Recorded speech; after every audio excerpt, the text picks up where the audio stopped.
नई राष्ट्रीय शिक्षा नीति को लेकर सम्मेलन हो रहा है। इस सम्मेलन में पीएम, राष्ट्रपति के साथ सभी राज्यों के शिक्षा मंत्री, राज्यपाल और विश्वविद्यालय के कुलपति शामिल हैं।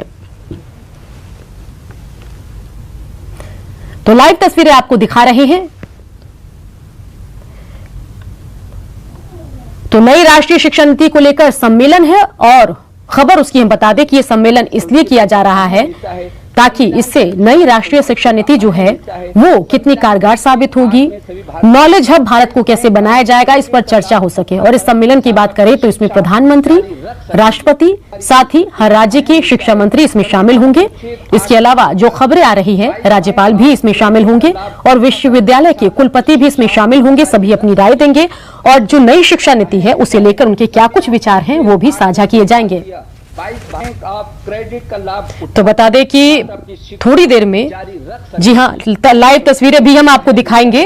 अभी ये हम आपको फाइल फुटेज दिखा रहे हैं। साथ ही आपको बताएं कि प्रधानमंत्री इसमें शिरकत कर रहे हैं, राष्ट्रपति शिरकत कर रहे हैं और इसके अलावा जो राज्य है उनके शिक्षा मंत्री, राज्यपाल और विश्वविद्यालयों के कुलपति भी शामिल होंगे। और इस पूरे मसले का मुद्दा ये होगा कि जो नई शिक्षा नीति है वो कितनी कारगर साबित होगी, इसके जरिए भारत को कैसे नॉलेज हब, एजुकेशन हब बनाया जाए, इस पर भी बातचीत होगी। तो अब हम आपको ये लाइव तस्वीर दिखा रहे हैं। तस्वीरों में नजर आ रहे हैं राष्ट्रपति, प्रधानमंत्री। इस राष्ट्रीय शिक्षा नीति में परिलक्षित होते हैं। बापू ने कहा था, मेरी योजना में ज्यादा और बेहतर पुस्तकालय होंगे, ज्यादा और अच्छी प्रयोगशालाएं होंगी, अधिक और श्रेष्ठतर अनुसंधान संस्थाएं होंगी। उसके अंतर्गत रसायन शास्त्रियों, इंजीनियरों और अन्य विशेषज्ञों की एक पूरी सेना तैयार की जाएगी। ये लोग देश के सच्चे सेवक होंगे और उस राष्ट्र की विविध और बढ़ती हुई जरूरतें पूरी करेंगे, जिसे अपने अधिकारों तथा आवश्यकताओं का उत्तरोत्तर अधिकाधिक भान होता जा रहा है। और ये सभी विशेषज्ञ विदेशी नहीं बल्कि आम जनता की भाषा बोलेंगे। जो ज्ञान से प्राप्त करेंगे वो आम लोगों की पहुंच के अंदर होगा।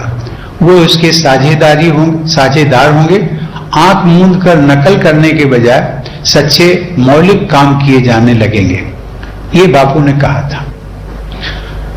मित्रों, तक्षशिला, नालंदा, वल्लभी और विक्रमशिला जैसे प्राचीन विश्वविद्यालयों से प्रेरणा लेते हुए बड़े और मल्टी डिसिप्लिनरी विश्वविद्यालयों तथा हायर एजुकेशन इंस्टीट्यूशंस अथवा क्लस्टर्स को स्थापित करने की अनुशंसा की गई है।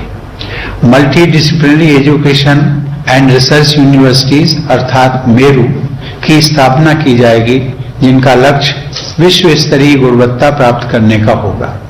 इससे देश के हर हिस्से में बहुमुखी प्रतिभा वाले योग्य और रचनाशील युवाओं का विकास हो सकेगा। ऐसे प्रयासों से भारत में अंतर्राष्ट्रीय छात्रों की संख्या बढ़ेगी। भारत को एक ग्लोबल स्टडी डेस्टिनेशन के रूप में विकसित किया जाएगा, जहां कम खर्च पर उत्कृष्ट शिक्षा उपलब्ध होगी। अच्छा प्रदर्शन करने वाले भारतीय विश्वविद्यालयों को अन्य देशों में परिसर स्थापित में उच्च शिक्षा के लिए वर्ष 2030 तक प्रत्येक जिले में या उसके समीप कम से कम एक बड़ा multidisciplinary higher education institution उपलब्ध कराने का लक्ष्य है। इसके लिए राज्य स्तर पर अनेक कदम उठाए जाने होंगे। एस्पिरेशनल डिस्ट्रिक्ट्स तथा स्पेशल एजुकेशनल जोन्स में गुणवत्तापूर्ण उच्च शिक्षण संस्थानों की स्थापना की जानी है। यह सामाजिक तथा आर्थिक रूप से वंचित समूहों के हित में एक महत्वपूर्ण शिक्षा नीति में परिलक्षित होते हैं। बापू ने कहा था, मेरी योजना में ज्यादा और बेहतर पुस्तकालय होंगे, ज्यादा और अच्छी प्रयोगशालाएं होंगी, अधिक और श्रेष्ठतर अनुसंधान संस्थाएं होंगी। उसके अंतर्गत रसायन शास्त्रियों, इंजीनियरों और अन्य विशेषज्ञों की एक पूरी सेना तैयार की जाएगी। ये लोग देश के सच्चे सेवक होंगे और उस राष्ट्र की विविध और बढ़ती हुई जरूरतें पूरी करेंगे, जिसे अपने अधिकारों तथा आवश्यकताओं का उत्तरोत्तर अधिकाधिक भान होता जा रहा है। और ये सभी विशेषज्ञ विदेशी नहीं बल्कि आम जनता की भाषा बोलेंगे। जो ज्ञान से प्राप्त करेंगे वो आम लोगों की पहुंच के अंदर होगा। वो उसके साझेदार होंगे।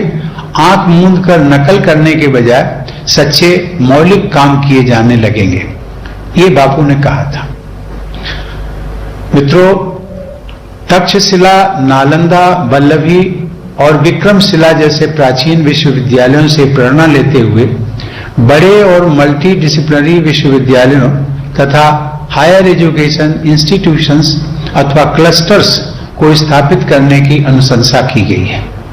Multi disciplinary education and research universities अर्थात मेरू की स्थापना की जाएगी, जिनका लक्ष्य विश्व स्तरीय गुणवत्ता प्राप्त करने का होगा। इससे देश के हर हिस्से में बहुमुखी प्रतिभा वाले योग्य और रचनाशील युवाओं का विकास हो सकेगा। ऐसे प्रयासों से भारत में अंतर्राष्ट्रीय छात्रों की संख्या बढ़ेगी, भारत को एक ग्लोबल स्टडी डेस्टिनेशन के रूप में विकसित किया जाएगा, जहां कम खर्च पर उत्कृष्ट शिक्षा उपलब्ध होगी। अच्छा प्रदर्शन करने वाले भारतीय विश्वविद्यालयों को अन्य देशों में परिसर स्थापित में उच्च शिक्षा के लिए वर्ष 2030 तक प्रत्येक जिले में या उसके समीप कम से कम एक बड़ा multidisciplinary higher education institution उपलब्ध कराने का लक्ष्य है। इसके लिए राज्य स्तर पर अनेक कदम उठाए जाने होंगे। एस्पिरेशनल डिस्ट्रिक्ट्स तथा स्पेशल एजुकेशनल जोन्स में गुणवत्तापूर्ण उच्च शिक्षण संस्थानों की स्थापना की जानी है। यह सामाजिक तथा आर्थिक रूप से वंचित समूहों के हित में एक महत्वपूर्ण कदम होगा। और अब देखिए खबरें तफसील से। सबसे पहले बात बड़ी खबर की, शिक्षा मंत्री जगन्नाथ महतो ने बड़ा बयान दिया है। उन्होंने कहा है कि राज्य सरकार कठोर निर्णय लेने पर विचार कर रही है। इसके तहत सरकारी स्कूलों में पढ़ने वाले बच्चों को ही सरकारी नौकरी मिलेगी। तो बड़ा बयान सामने आया है शिक्षा मंत्री का। शिक्षा मंत्री के इस बयान के बाद जाहिर है निजी स्कूलों में अपने बच्चों को पढ़ाने को स्टेटस सिंबल मानने वाले लोगों में हड़कंप मचना तय है, क्योंकि अभी तक सरकारी स्कूलों में मध्यम और उच्च वर्ग के लोग पढ़ाना ही नहीं चाहते हैं। जिनकी आर्थिक हालत ठीक नहीं है वो ही सरकारी स्कूलों में अपने बच्चों को मजबूरीवश पढ़ाते हैं। शिक्षा मंत्री कल बोकारो में नावाडीह के भूषण उच्च विद्यालय परिसर में सरकारी शिक्षकों और पारा शिक्षकों के साथ खुली परिचर्चा में शामिल हुए थे, जहां उन्होंने ये बातें कही।